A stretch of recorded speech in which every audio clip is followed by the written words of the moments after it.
Hello, this is Todd Lewis, the host of the Praise of Folly podcast. Tonight I'm joined by Clement Pulaski from the TrueSonsOfAbraham.com. Did I say, is that correct? That's correct. All right, tonight we're here to discuss the nature of the Reformation in this particular sense. Did it lead to the Enlightenment? Now, you yourself did a podcast on this about a month ago, right?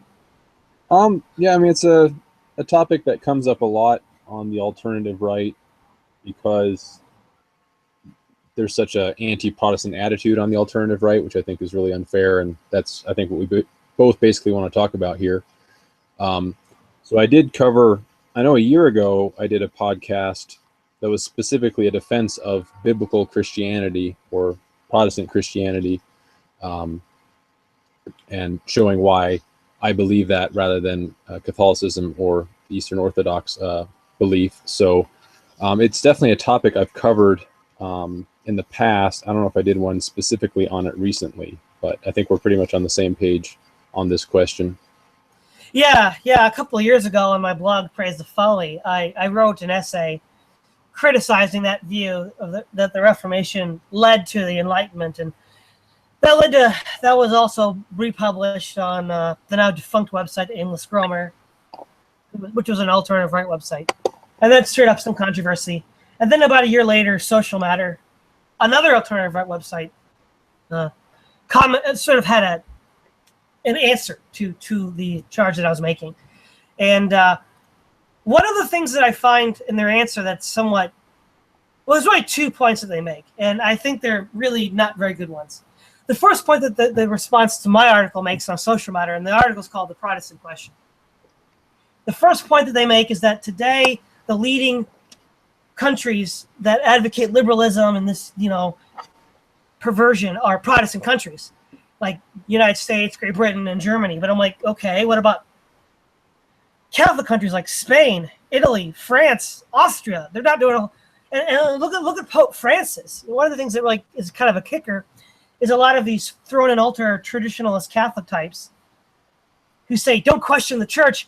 They spend pretty much all day attacking the church, attacking Francis. It's like, can the disconnect be any greater?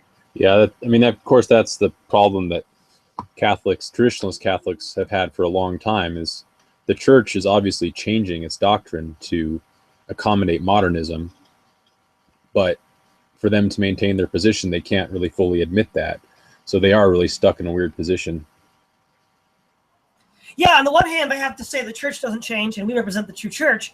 But on the other hand, people like John Paul II, Benedict XVI, and our current Pope, Pope Francis, all three of them rather, were actually going back to Vatican II, 1960s, were making their peace with modernism.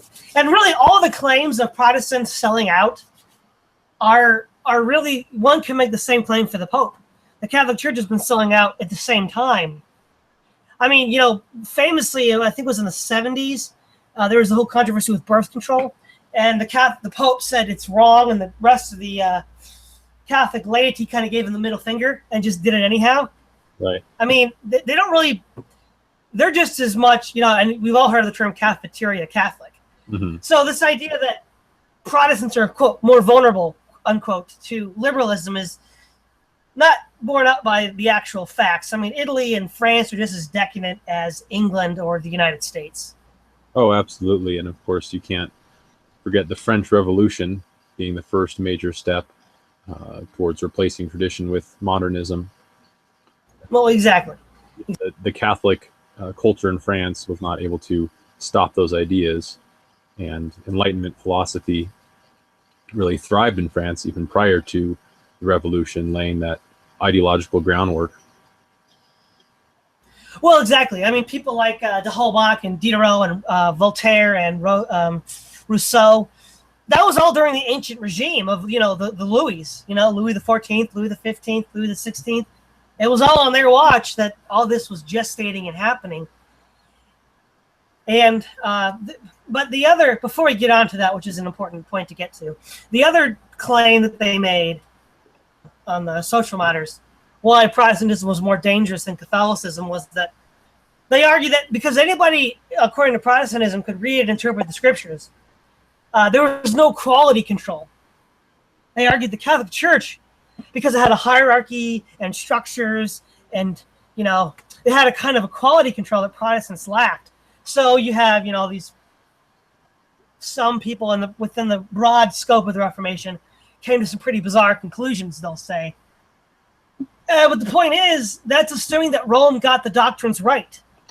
I mean, if we talk about things like the Immaculate Conception of Mary, the idolatry of the icons and the angels and the saints, if you assume that it got it right, then maybe that makes sense. But they manifoldly, I think, didn't get it right, specifically with the issue of images and the saints.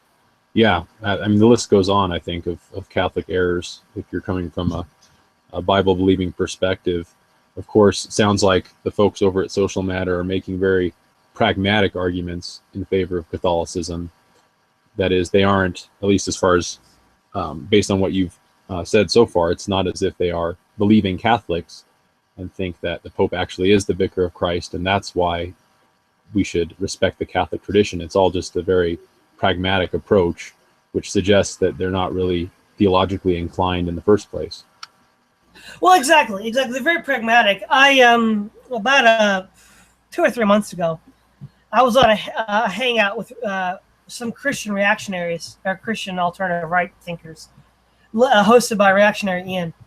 And one of the things that I noticed in the conversation is that most of the Catholics spent most of the time complaining about Pope Francis. Like, wait a minute. If you judge Protestants for criticizing Catholicism and trying to change it or leave it, well, then what are you doing? You're doing the same thing. You're just mad at Francis and Benedict and John Paul. Yeah. Well, it's a tricky issue because, of course, there are some Catholics who left after Vatican II, and in the following years you have the Society of St. Pius and the Sedevacantists and groups like that. And then you also have Bishop Williamson, who should be familiar to a lot of people on the alternative right. He became notorious for questioning the Orthodox history of the Second World War. How dare he? Of course, he got in big trouble, and he was eventually kicked out of, I believe he was a member of the Society of St. Pius, and so he was kicked out of that as well. And so now he started his own organization called The Resistance, where he's starting to ordain his own priests. And I think he ordained some bishops too. I'm not very familiar with canon law, how many bishops you need to ordain new bishops or how that works. But so now he's formed another splinter group claiming to be the real Catholic Church, and he's ordaining his own bishops and priests and so forth. And at that point, yeah, you do just have to wonder, well, how is this different from what the Protestant reformers were doing? Maybe in their minds, they are defending, or they're reforming or breaking away on the basis of church councils, which they believed to be valid, whereas the reformers were largely breaking away on the grounds that the Bible is the one infallible standard and rule of faith. And that the church was in conflict with that. But as the church becomes more and more corrupted and more compromised, as it has been over the last several decades, it's going to be increasingly difficult, I think, for the trad Catholics to make those claims about how superior the Catholic Church is with its hierarchy, its intact hierarchy and unbroken tradition and so forth. Exactly. Have you heard of the blog, The Orthosphere, which is a reactionary Christian blog? I have, yeah. I've read that a little bit. Not recently, but... Yeah, there's a lot of those really annoying traditional Catholic types that just don't want to, can't admit that, their whole narrative is a fraud because of the modern popes and the modern Catholic Church. But I think the first step would be discussing the conditions before the Reformation and how that led to the Reformation itself. Because if we're going to assign guilt of who caused what in the subsequent centuries, it's helpful to look at what caused the Reformation. Now, if we look at the history of Western Christendom in the late Middle Ages, there are two important events that took place. There was the Babylonian captivity, when Pius the or no Pope no I won't say Pius. It's Louis the Bold, King of France, kidnapped the Pope Boniface, and he put him in Avignon for 70 years. He was the pet pope of the French king, and for a long time, and it was clear to everybody that the Avignon papacy was essentially the French puppet, and that led to the Great Schism of 1378, which had at one point 3 popes contending for the throne, but there was a pope in Rome, and then a pope in Avignon, and then I forget what the third pope was. And what this did was it destroyed the credibility of the papacy. It wasn't supposed to happen. You weren't supposed to have 3 popes. The pope wasn't supposed to be a puppet of the Prince of France. So on the one hand, the papal authority was shattered by this. In fact, in the Council of Constance in 414, where they did mend the schism, there was a movement called conciliarism, which sought to divest the Pope of power and make councils the final arbiter of the church instead of the Pope. Now, within the Western Christendom, the Pope defeated the conciliar movement. And the second thing that happened well, it was actually not one event, but multiple events. You had, beginning in the 1170, the Waldensians, and then in the 14th century, you had the Lollards, and in the 15th century, you had the Hussites. And these are all grassroots expressions of discontent at the various flaws of the Catholic Church, both moral and theological. And they were mostly stamped out, but it's almost like they created martyrs, though, because by burning Huss, they created the Taborite revolt of 1420s that led to Jan Žižka, the blind warrior chief who routed Catholic armies, and it just spread and spread. And so, go ahead. Sorry. I was going to say those groups did survive too. I mean, the Waldensians did survive, excuse me, in northern Italy, and eventually joined with the Swiss Reformed churches after the Reformation. And the Lollards in England definitely had a lasting influence. The Lollards, if you read their writings or their confessions, they were Protestant, basically. I would say there's some scholarly dispute about to what degree these earlier groups, forerunners of the Reformation, were actually Protestant in the way we understand it today. From what I've seen of the Lollards, I think they certainly were. And I've heard the claim that the Lollards movement, Lollards spirituality continued to exist in England and influenced Puritanism ultimately. So these groups were very important. And while the attempt to suppress them was ultimately unsuccessful, because you didn't mention the Hussites, and I'll mention that there were 3 factions. There were the Taborites, which were a more militant more militant faction. They viewed themselves as a new Israel. Their stronghold was called Mount Tabor, hence the name Taborites. Then there was a group of moderates, which wanted to negotiate with the Catholics. Their main dispute was that the laity could not eat the communion wafer at communion, or could not have wine at communion. Only the priest could have the wine and the wafer in the Catholic services, and they wanted to give the laity the wine as well. And then there was the pacifist sect led by Peter Hatrichki. And all 3 of those sects, to some extent, survived the Catholic repressions. And up until the end of the 30 Years' War, Bohemia was a Protestant country.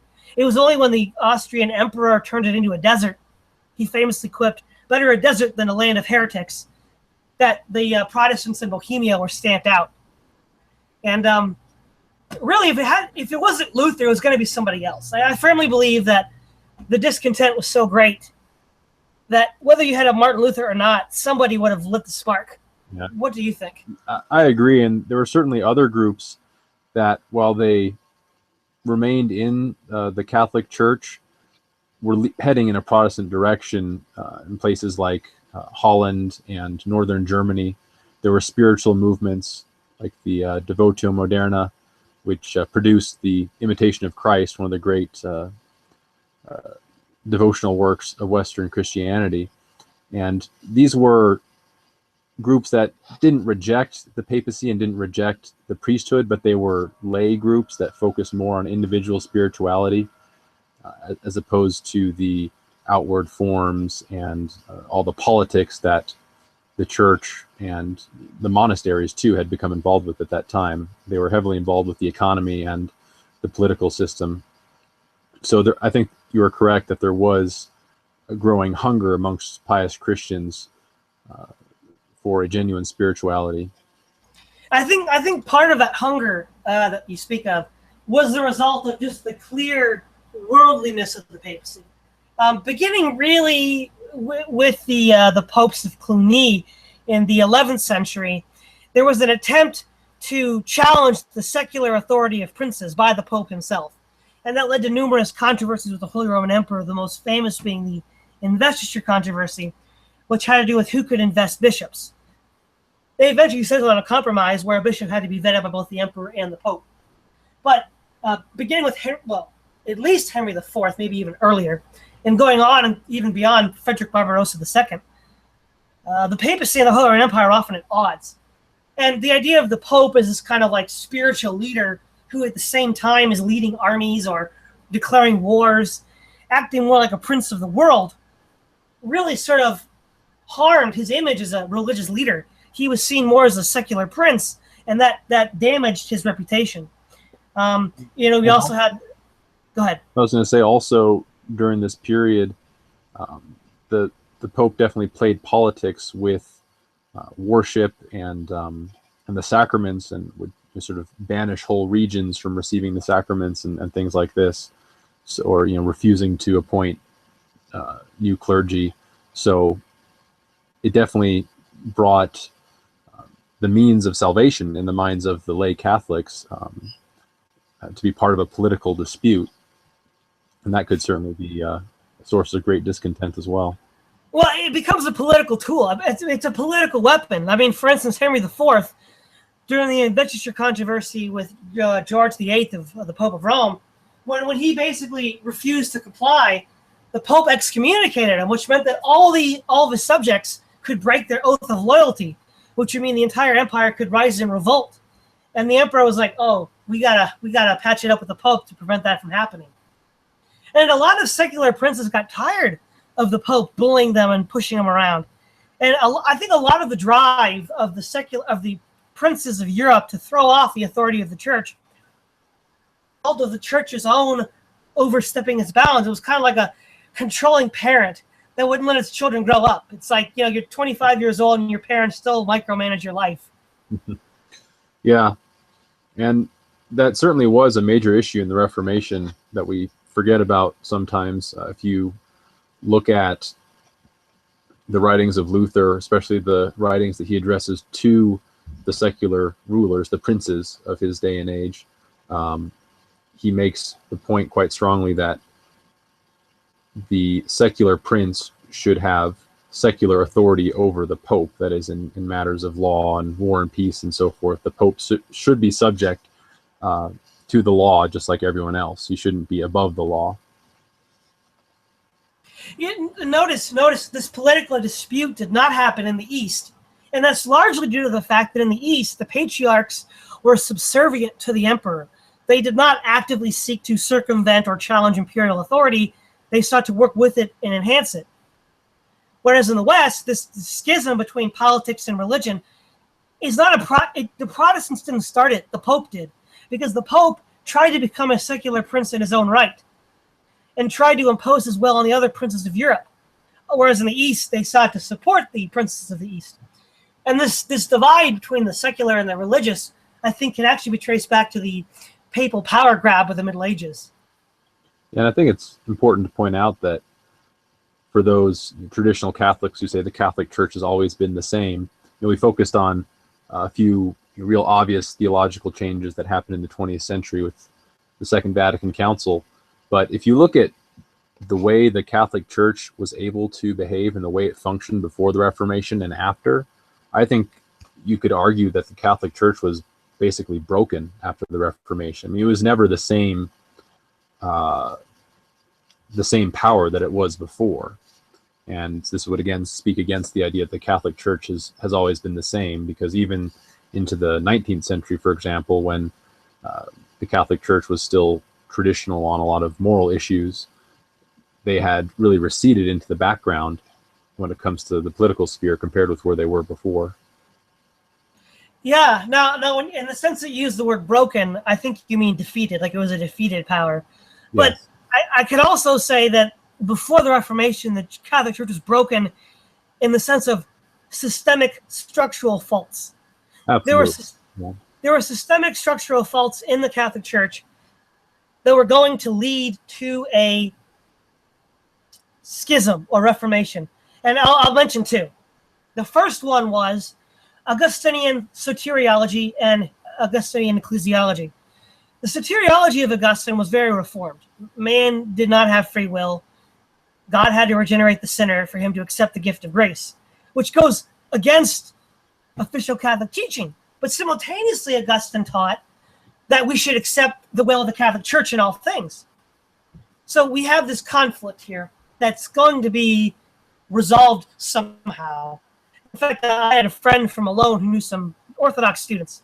And these Orthodox students said, well, yeah, Augustine kind of baked a ticking time bomb into the system, the time bomb of soteriology and ecclesiology, because the church official teaching was against Augustine's soteriology, but they still didn't quite condemn it outright. And then the other problem was the latent paganism, not just with the saints and images and idolatry, but also due to the fact of this kind of blending of Greek philosophy with Christianity, which ultimately, you had a crisis in the 14th century. Do we trust religion or human reason? And that was mixing the Bible with Greek philosophy together. The Renaissance humanists said human reason, and the Reformers said the Bible. And the Catholic Church tried to negotiate between the two extremes, but it tore the church apart. Yeah, I'd like to comment on a few things there. First of all,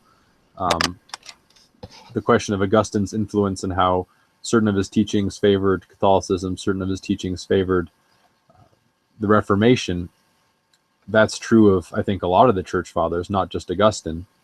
And the fact that the church fathers, if you approach them honestly, disagree with one another, disagree with the Catholic teaching as it was in the late Middle Ages, but the writings of the church fathers were still available to the reformers. And while we primarily think of the reformers as using the Bible as their guide for reforming the church, if you read people like Melanchthon or Luther or John Calvin, they quote from the church fathers extensively, and not just Augustine, not just the Latin fathers, they quote from the Greek fathers as well.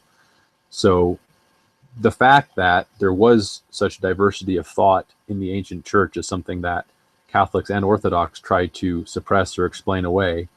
But as learning increased and as people were able to read these original texts, that conflict was bound to occur. And you're absolutely right as well about the blending of Greek philosophy with Christian thought. You know, this, of course, happened in the early centuries of the church as well. I mean, it happened very early on, which is understandable if you think about the intellectual world that the early Christians lived in, where a lot of what we would see more obviously as being Greek philosophy or Greek philosophical themes, to them was just sort of the way the world was. They couldn't look outside of that mind frame the same way we can. So it did become grafted into Christian theology early on, and by the 6th, 7th centuries, you had stuff like Pseudo-Dionysius, basically taking huge chunks of Neoplatonic philosophy and giving it a Christian veneer, and then his work, because it was passed off as the work of one of the early Christian, well, for listeners who don't know, so there's Dionysius the Areopagite from the book of Acts, who is the Athenian who is converted to Christ. And then in the, I guess it's unclear when exactly it was written, around 6th century, I think is the best guess now. There was a book that was claimed to be by this Dionysius, and it gained great authority in the church and became one of the central texts in early medieval as well as late medieval European Christianity. It was in the Renaissance and during the Reformation that people began to question whether or not this Pseudo-Dionysius this Dionysius was the real Dionysius. But anyway, just that's sort of a tangent there. But my point is that through the early Middle Ages and even before, Greek philosophy was definitely a part of Christian teaching, for better or worse. But then I think what happened that was maybe a little distinct in the late Middle Ages is you had the rediscovery of Aristotle and Aquinas, of course, adopting a lot of Aristotelian thought, and more significantly than that, some of Aquinas's teachings that were derived from Aristotle becoming Catholic dogma or becoming predominant in the church, to the point where to be an Orthodox Christian, you basically have to accept Aristotelian philosophy.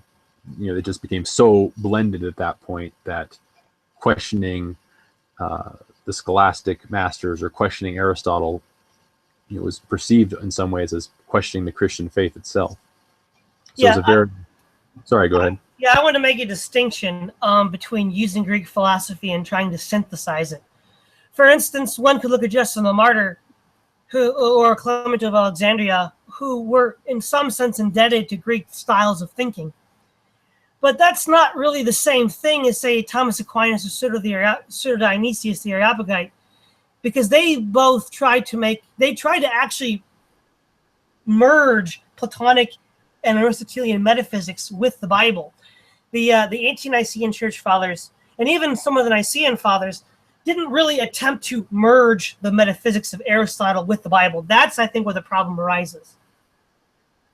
Yeah, because Aristotle does have some correct insights that any Christian can accept safely.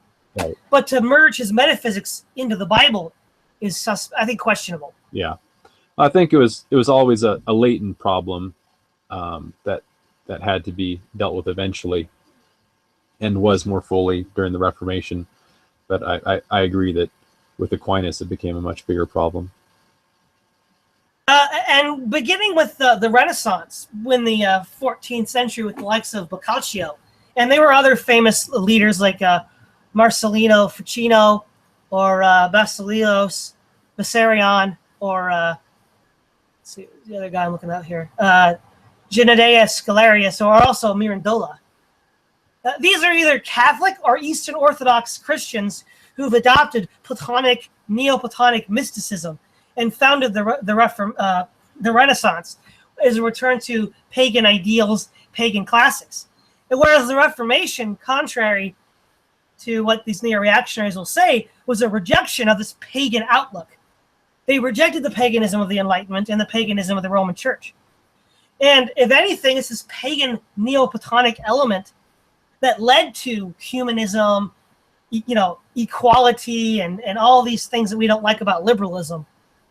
Yeah, I would make a distinction, even though, and may question how sincere some of these Renaissance Neoplatonists were, because if you look at the fruits of Renaissance humanism, it was very different from ancient Neoplatonism, the classical Neoplatonism. For example, some of the ancient Neoplatonists were themselves very suspicious of the use of images as being too carnal. Plotinus famously didn't even want a portrait of himself, because the body already is just a faint copy of the soul. Why would I want another even fainter copy? So within Platonism, there's that very ascetic, otherworldly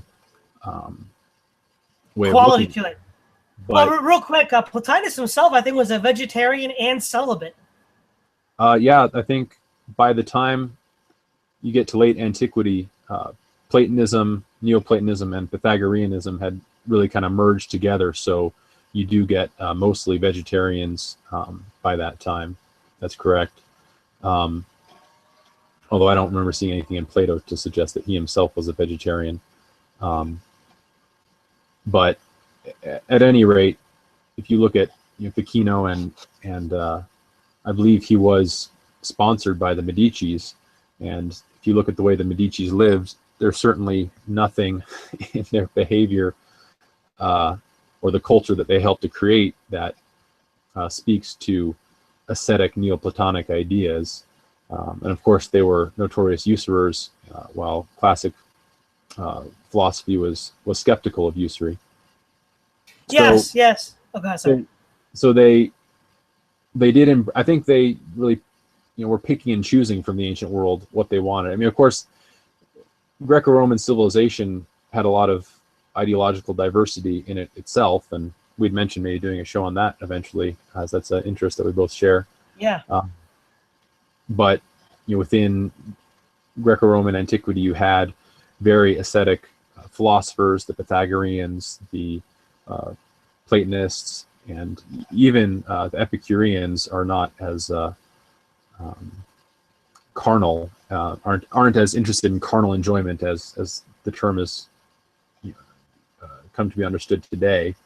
They were ascetic to a degree, especially compared with modern culture, which is very anti-ascetic in everything. But of course, in the ancient world, you had very vulgar art and literature and drama and comedies and so forth. And so a lot of the Renaissance humanists drew from that side of classical culture as well. So it's kind of a hodgepodge where they'd have, the Platonic metaphysics, therefore we don't need the church. Oh, but then, forget about the Platonic teaching on morality. We'll just go with Ovid and Catullus and these people, and their very base way of living. So it was a very carnal, self-serving, inconsistent ideology that arose in the Renaissance period, I think. Yeah, I would agree. That it was a selective reading of Plato. I think you're right in pointing out the fact that Neoplatonic metaphysics was just a way to get rid of the church, to allow the appetites to be indulged to excess. The other thing is the absolute immorality and carnality of the papacy. And the Renaissance papacy was not the first example of this carnality. There was in the 10th century called the pornocracy, where the house of Theophylact basically dominated the papacy, and they had illegitimate children and lovers and affairs. Pope John XII, during that 10th century period, Catholic sources, because the Protestants weren't around yet, said that he would drink to the health of the Greek gods. He would drink to the health of the devil. I think he was actually condemned by a French council at one point. But this kind of degeneracy we see in the papacy is really endemic to it. It doesn't really. There was the pornocracy, which was degenerate, of Cluny, but then you led to the kind of arrogance of power culminating in Innocent III and the sack of Constantinople. And then from there you had another rise in carnality with the Borgias and the Medici popes. And attempts at reform by Arnold of Brescia or Savonarola were met with death, or for that matter, even John Huss. The fact is, you could not reform the Catholic Church from within. They would kill you.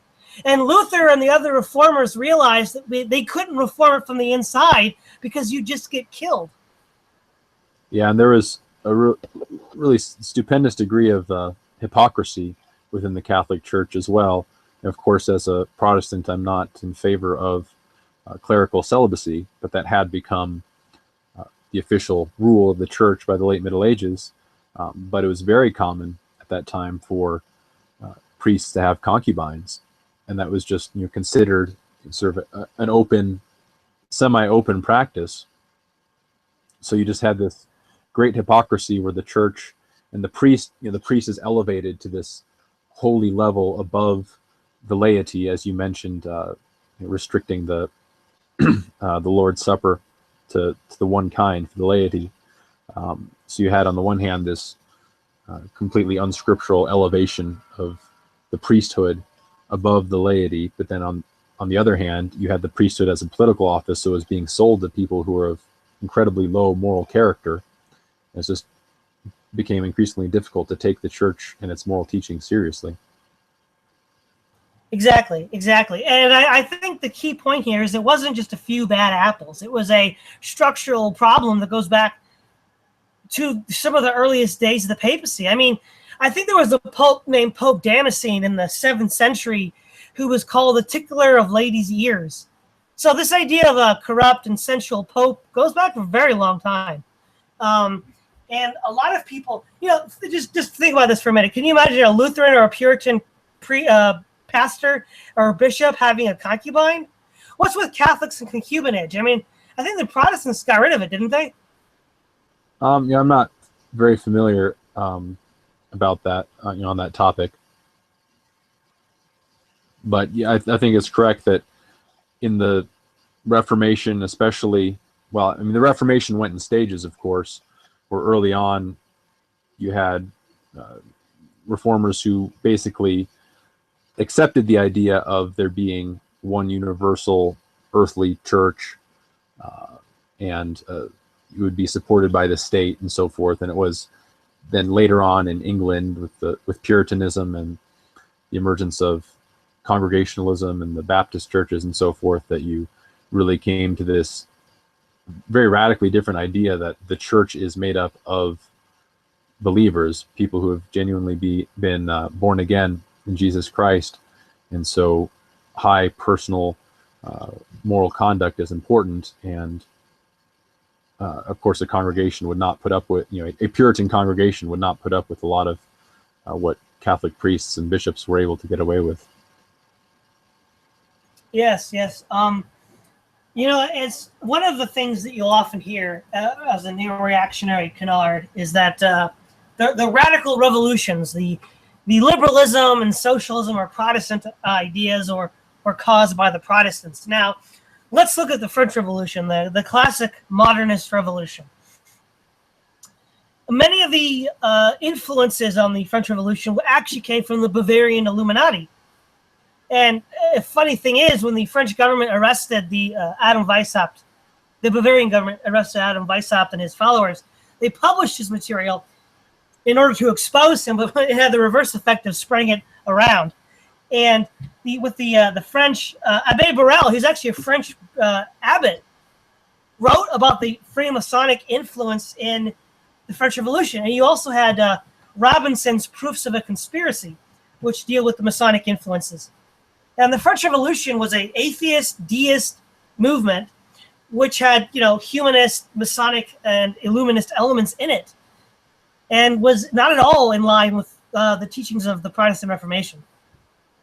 That's correct. I think one thing we should touch on too, because if you're debating this topic with a Catholic reactionary, or in many cases a Nietzschean reactionary who likes the Catholic Church for aesthetic or political reasons, they'll always bring up the American Revolution and the Puritan Revolution in England and try to tie modern Marxist revolutions to those movements as well, which I think is a mistake, but that's maybe something we should touch on briefly.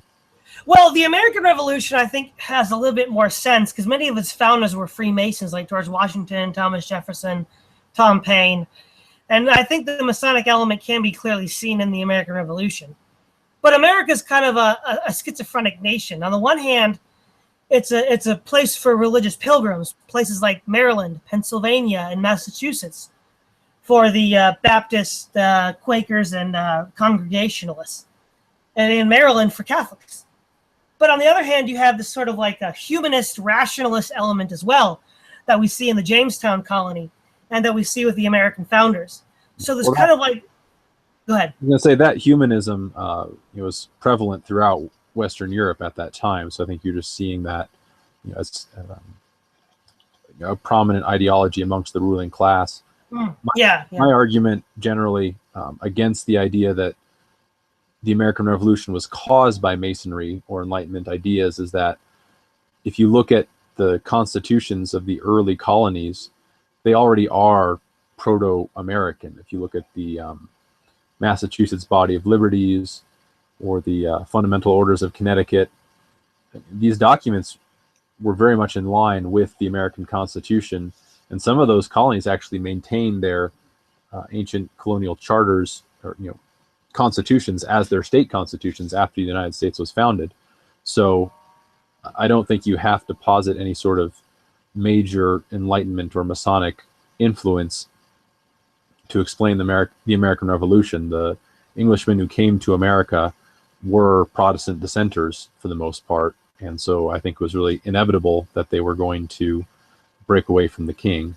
And if you go back to the Puritan Revolution in England, I don't think there were any Enlightenment influences at all, and it was in fact the the monarchists, the Anglicans, who were much more comfortable with worldly culture and Enlightenment ideas. Well, with the English Revolution, well, there's two really. There's the Cromwellian Revolution, and then there's the Revolution of 1688. But that's a different revolution. I meant the Cromwell Revolution. Yeah. The Cromwell Revolution. I've heard traditionalist Catholics say that he was, or even reactionaries say that Cromwell was an agent of finance because he worked for Parliament. But they conveniently forget that during the Second English Civil War, I think it was from 1847 to 1849, I think it was, or something like that. He just turned against Parliament. He even dissolved the Rump Parliament and instituted the rule of the saints, which he closed down brothels and inns and the theater where Shakespeare performed. They canceled Christmas. In fact, Christmas didn't recover from the Puritans until the mid-19th century with people like Dickens. Yeah. So, I mean, the Cromwellian Revolution was the antithesis of the consumerist, sensual, humanist materialism that had dominated the Elizabethan age under Shakespeare. Yeah, and I think what's often conveniently forgotten is how closely these traditional monarchs worked with big business and even with bankers. I published an article on that topic, I want to say about a year ago. Wasn't that in response to Matthew Heimbach? I think it was Monarchy and Usury. I'm just pulling it up right now, where I pointed out that with the Rothschilds and the other major banking families, especially Jewish banking families in Europe, the traditional monarchs were very closely involved with them, and then they started to even make members of these banking families members of the nobility. And yeah, I was going to say, even before the Jewish bankers, earlier on, you had Gentile bankers like the Fuggers in Germany, working very closely with the monarchs, and the kings could even use bankers as their own special agents against the people and against the nobility. So, just another one of these neo-reactionary myths about how a king will protect you from usury or from big business. Well, it's funny, the De Medicis and the Fuggers, the Pope was actually one of the key borrowers from those groups. The popes would borrow lots of money for their extravagant lifestyle from the De Medicis and the Fuggers. So you had De Medici popes. Shows you how powerful the bankers actually were, and you could have your own man there as a pope. And then you had, of course, the Fuggers, who were allied to the Habsburgs in Austria, and also loaned money to the Pope as well. And you bring up the issue of usury. Now, you'll hear from a lot of traditional Catholics that the Protestant Reformation rejected the teachings on usury that had been consistent for over 1,000 years.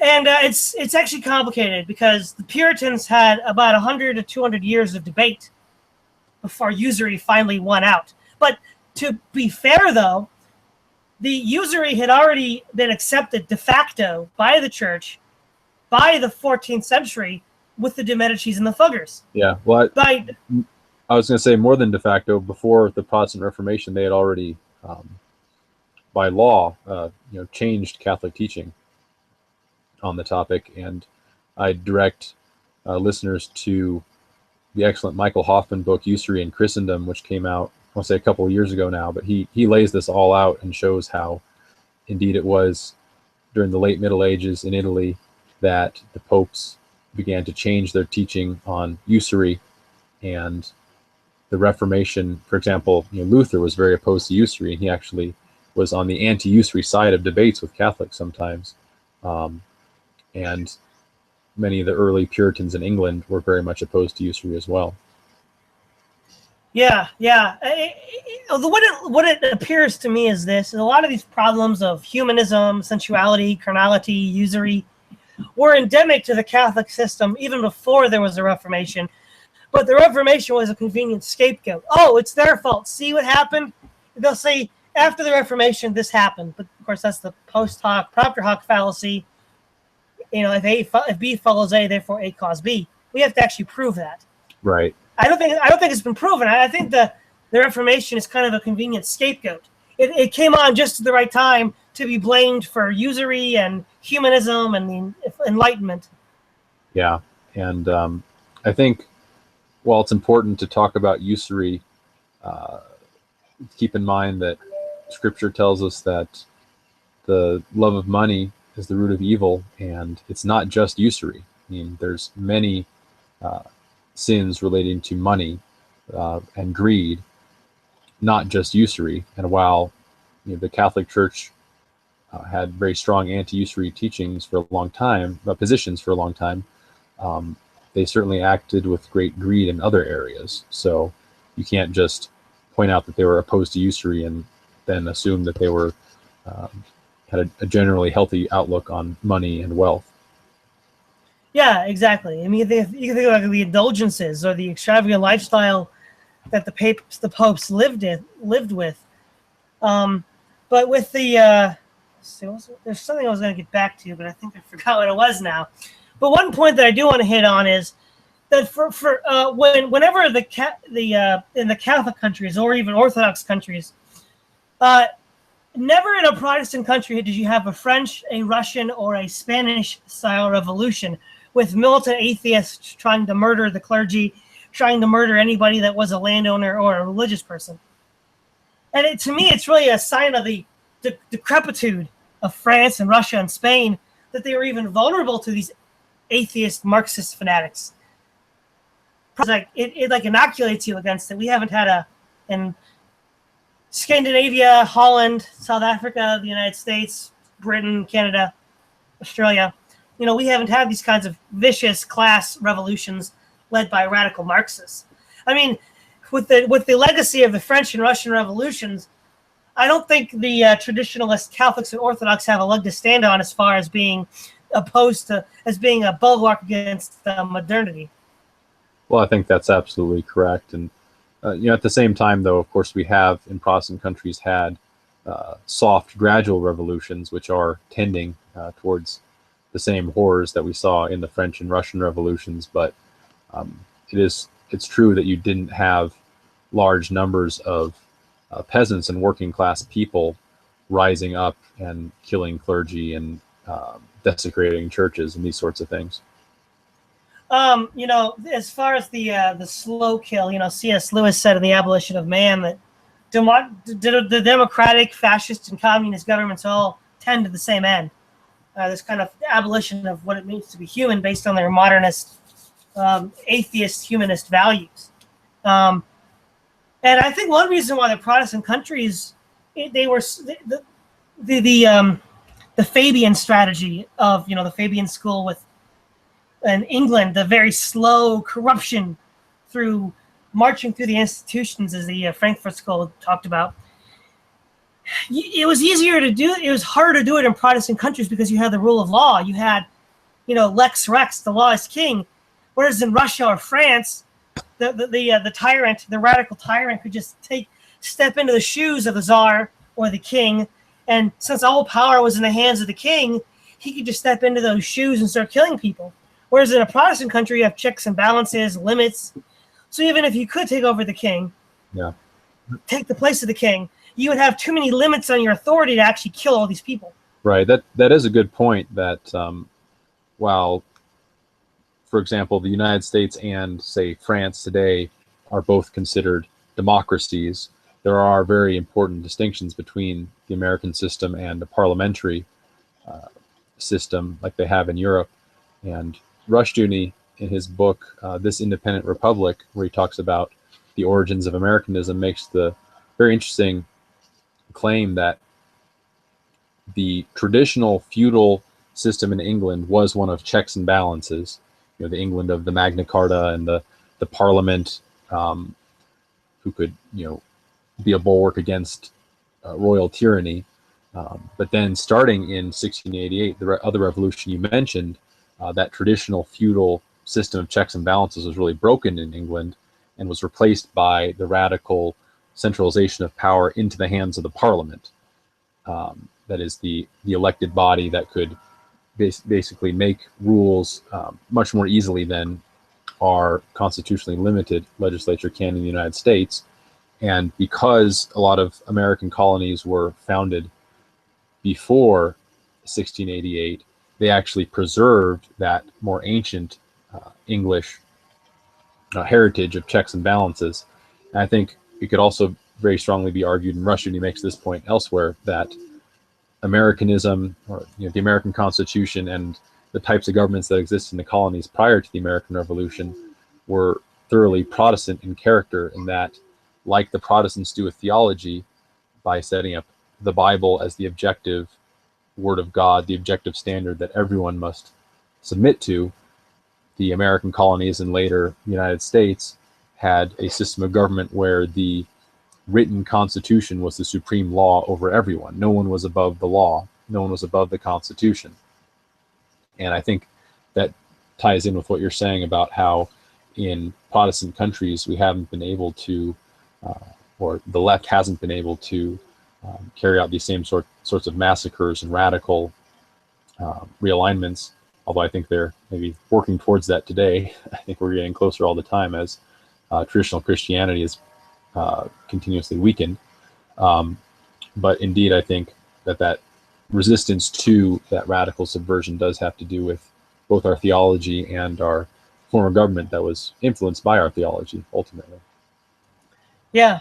That whole idea of, it's interesting as well. Cromwell himself, in that revolution, challenged the centralized authority of the king, and then later, when Parliament refused to dissolve itself, and he saw the immovable Parliament, he then dissolved the Parliament, because the whole Puritan revolution in England was against the centralized authority of both the crown, because if either one of them was looking like it was going to centralize power, Cromwell would try to dissolve it. And the idea that he was working for Parliament is ridiculous. He dissolved Parliament. That's hardly working for it. But Go ahead. I was going to say that one of the points that's interesting is that is sort of an error in this neo-reactionary narrative is going back to the church not changing. It's quite clear that between East and West, and even within the Catholic Church itself, there's been a great evolution of thinking. For instance, in the ancient Nicene Church Fathers, premillennialism was the predominant eschatology. Very, very much more Hebrew-centered than the more Greek amillennialism that succeeded it. It almost has a Platonic flavor to it, I think. Amillennialism, it's kind of abstractness, whereas the premillennialism of the early church was very concrete and physical with the bodily resurrection. And yet, the Catholic Church rejects premillennialism pretty much. And, with the East, they reject the primacy of the Pope. Tradition itself doesn't preclude arguments, right? There's no way to resolve it, right? The Pope and Rome and the Orthodox Church both claim to have supreme authority, both claim to be founded by apostles. Well, how do you solve that problem? How do you adjudicate that? If tradition adjudicates between scripture differences, then what adjudicates between tradition? You just backed up the problem. Yeah. No, absolutely. And obviously the Catholic and Orthodox churches, or, the one Catholic Orthodox church before they split apart, obviously made mistakes. One mistake that I like to point out in these debates is that Origen, one of the most influential theologians in the ante-Nicene church, was eventually declared a heretic and is widely viewed as a heretic today, and it's a heavily Platonizing theologian. But he wasn't declared a heretic until a few centuries after his death. And so for centuries, you had people who are still viewed as saints today singing his praises and telling everyone what a great teacher he is. You've Gregory of Nyssa, who's still considered a saint in the Catholic and Orthodox churches, was very much in favor of Origen and his theology. So even the Pseudo-Dionysius was too. Well, and so how can the church be so much in error? How can a saint think that a heretic is a great teacher? It just doesn't make any sense unless you concede that the church and the people, the church as a institution is liable to err. But that defeats the whole purpose, because they claim the church as an institution is infallible. Right. And if they admit that, then the whole thing just falls apart. You had a very similar problem with Vatican I and papal infallibility. Clearly, papal infallibility had not been taught prior to Vatican I. And there were heretical popes. There was an Arian pope in the 4th century. There was the monothelite heresy, and I think it was the 6th century, and there's a pope that endorsed that and was subsequently he was actually anathematized by a church council, the highest authority you could have at the time. Right. And yet they have to say, well, no, the pope was always infallible. And then they had to rework all of the, because ex cathedra is a statement of faith and morals. Well, monothelitism was a statement on faith. It was a statement on the nature of Christ. I mean, if the Pope could err on the nature of Christ so badly, I mean,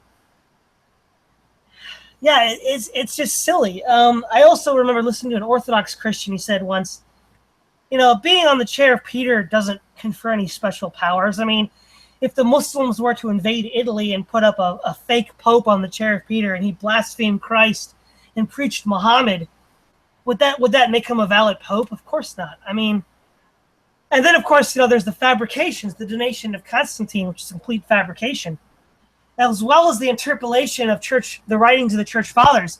They would actually rewrite church fathers to make them say what they wanted them to say, to use them in polemics. Yeah, and that makes it very difficult to sometimes to see the nature of the early church. I mean, I think it's clear from my reading of the Ante-Nicene Fathers that they did not use images in worship, and that only really came in after Constantine and after the Roman Empire became officially Christian. Oh yeah, definitely. Even if you go to the Catholic Encyclopedia at New Advent, they admit that prior to Constantine, there is, quote, no conclusive evidence as to how these images were treated. I mean, that's not true. We know they weren't worshipped. But the point is this: even New Advent can't, trace it back to, Justin the Martyr or something like that, or Clement of Rome. Even they have to admit that, well, you can't go back that far.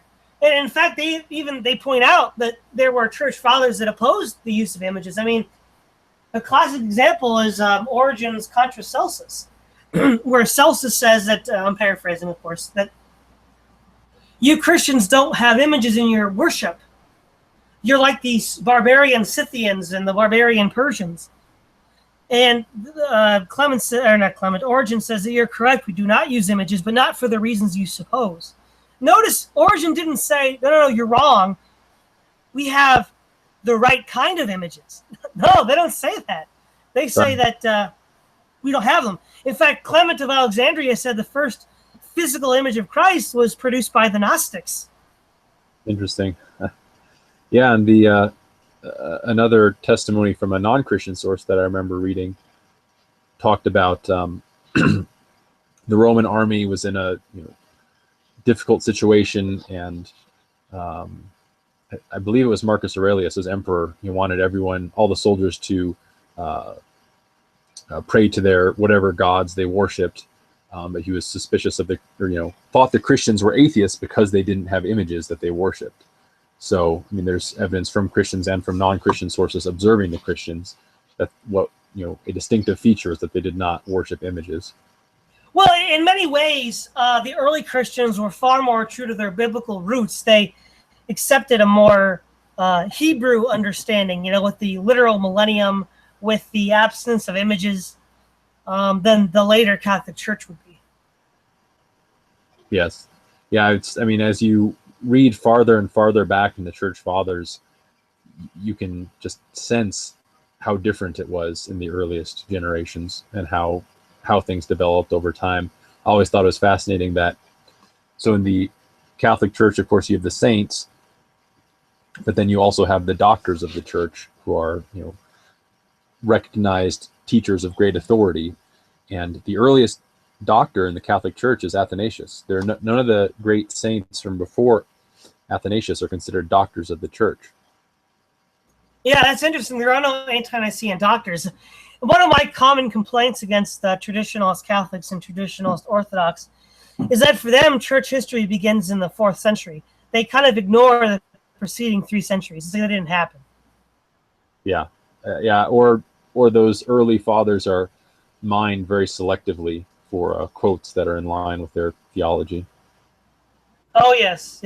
They'll be very careful in how they cite them to make them appear like, oh, they're really on our side. When, well, maybe, but on these other issues, they're definitely not on your side. I mean, as far as divorce and remarriage, they were very strict back then.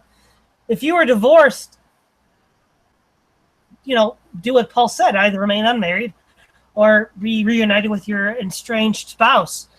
You mentioned the shepherd of Hermas in your podcast, and that's explicitly what the angel tells Hermas. Hermas says, he says, if my wife cheats on me, am I required to accept her back? He's like, you must. Yep. You must accept her back. If she repents, yeah, that's that was a striking passage in that. Whereas, with the Orthodox Church, you can be divorced, I think, 3 times, legitimately so. And the Catholic Church has annulments, which, says the original marriage was completely invalid. And neither of those teachings can be found in the earliest Christian writings on marriage. Yeah, and this might be especially controversial, but from my reading of the Church Fathers and what I've seen on other scholarship, infant baptism was not a uniform practice in the early church either. No, it wasn't.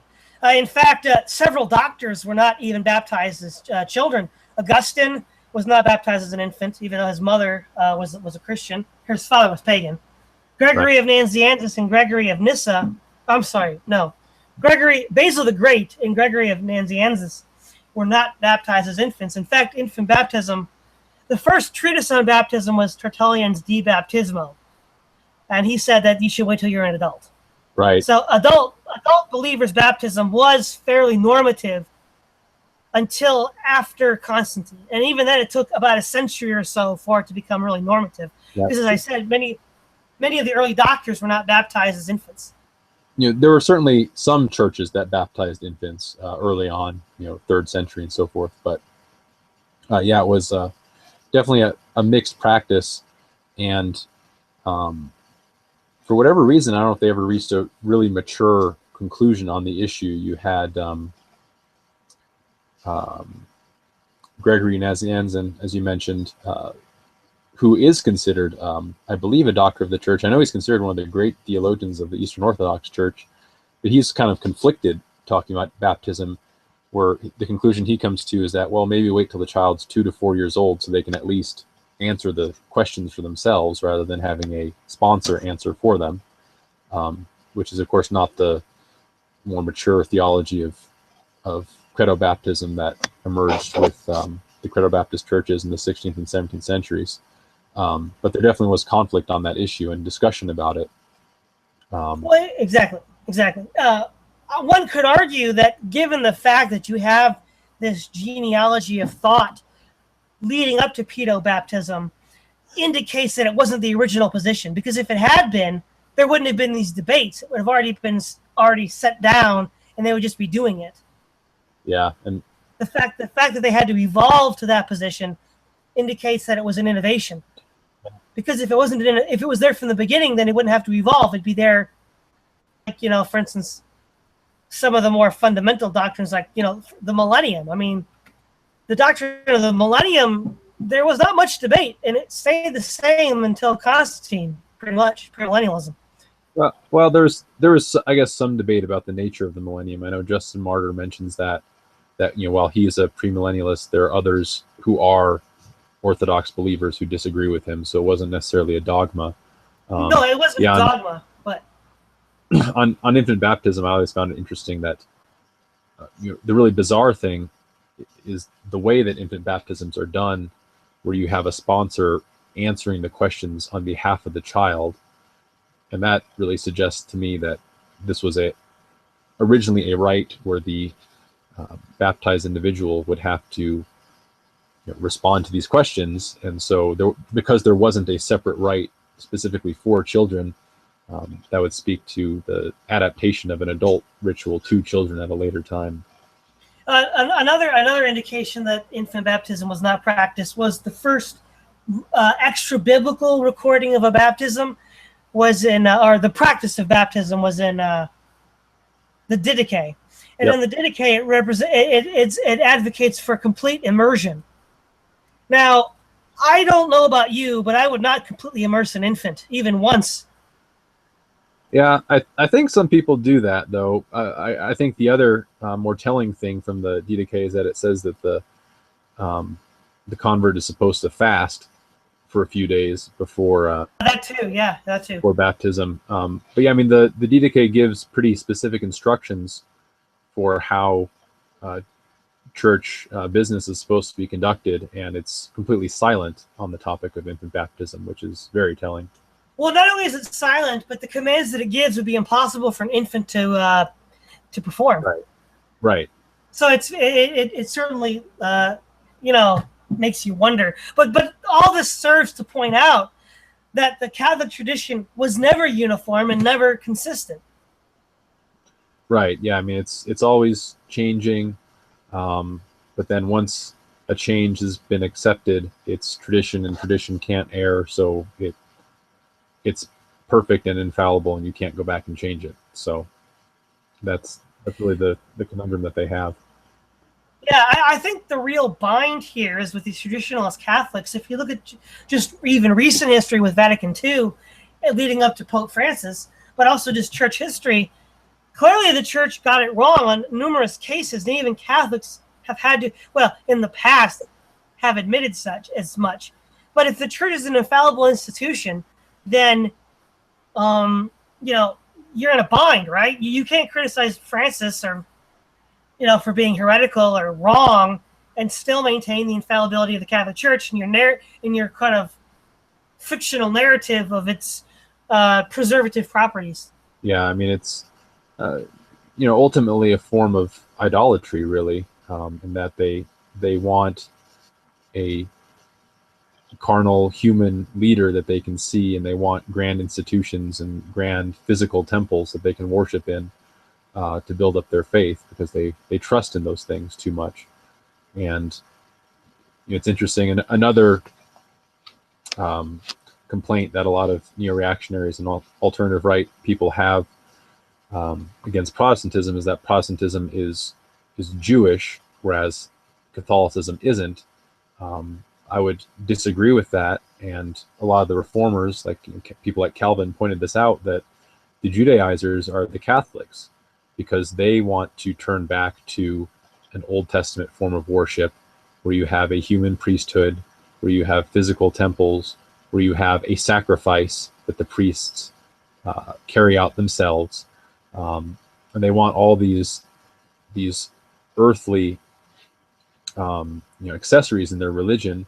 In the Old Testament, these were pointing to Christ, and now under the new covenant, we aren't to cling to those things anymore. And of course, the Jews of the Old Testament were never supposed to cling to them. They're always supposed to be a symbol pointing towards the spiritual realities.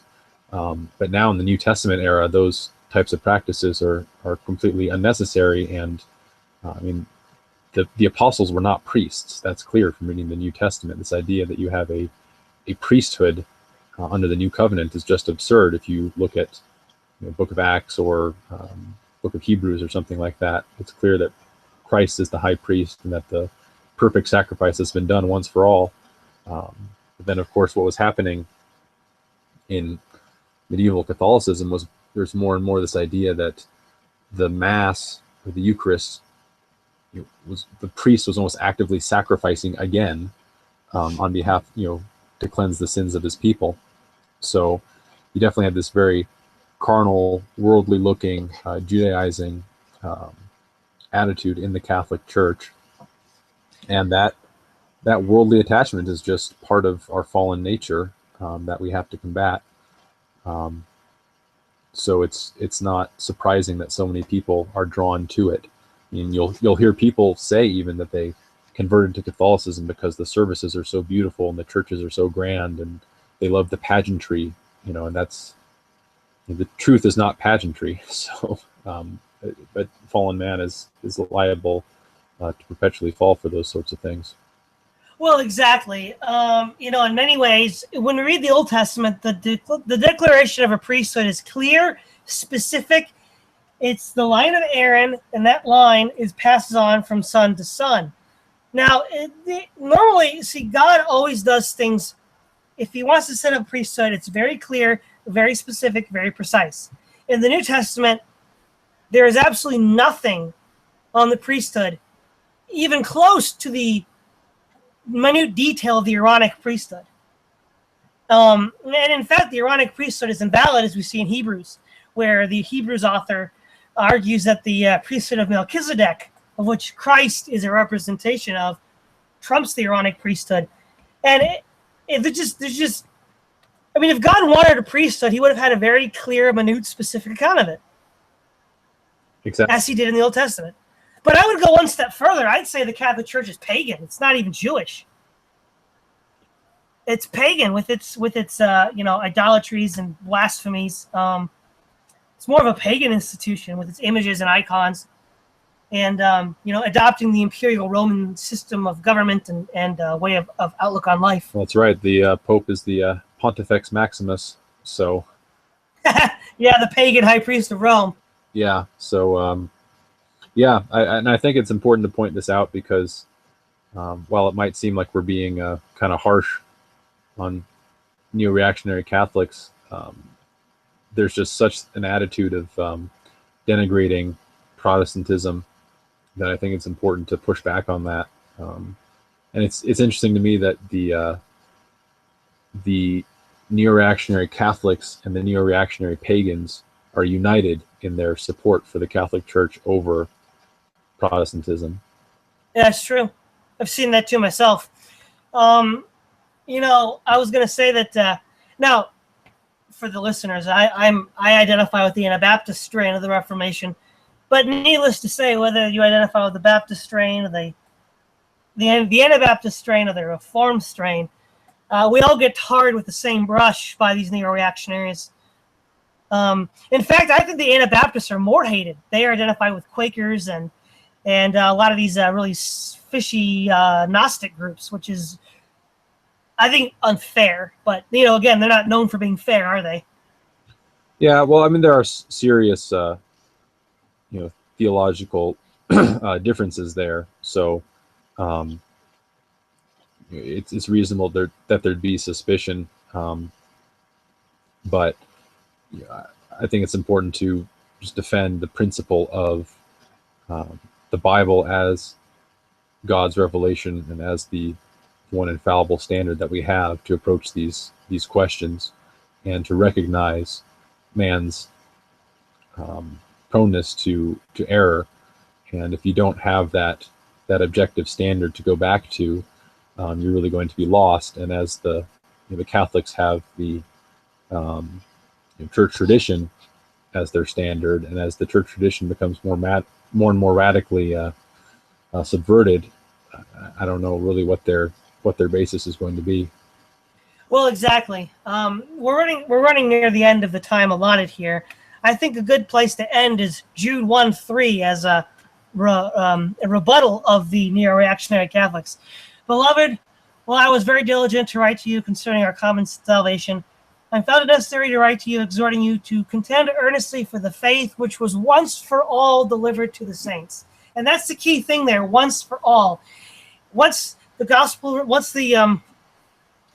book of Revelation was completed, the revelation of God was completed. No more popes. We don't need popes or bishops or councils to discern the will of God. It's once delivered, once for all to the saints. If it's not, then Jude is wrong. Then Jude is false. But that's not possible. So where could people find your work, Clement? Where could they learn more about you? So truesonsofAbraham.com. I've been doing some podcasts of my own. My ebooks are up there as well on the front page, so there's plenty of stuff to see there. All right. Well, thanks for coming on, Clement. It's a good conversation. We'll have to do something like this again in the future. Yeah, my pleasure. Thanks for having me. Okay. This is Todd Lewis, host of the Praise of Folly podcast, signing off.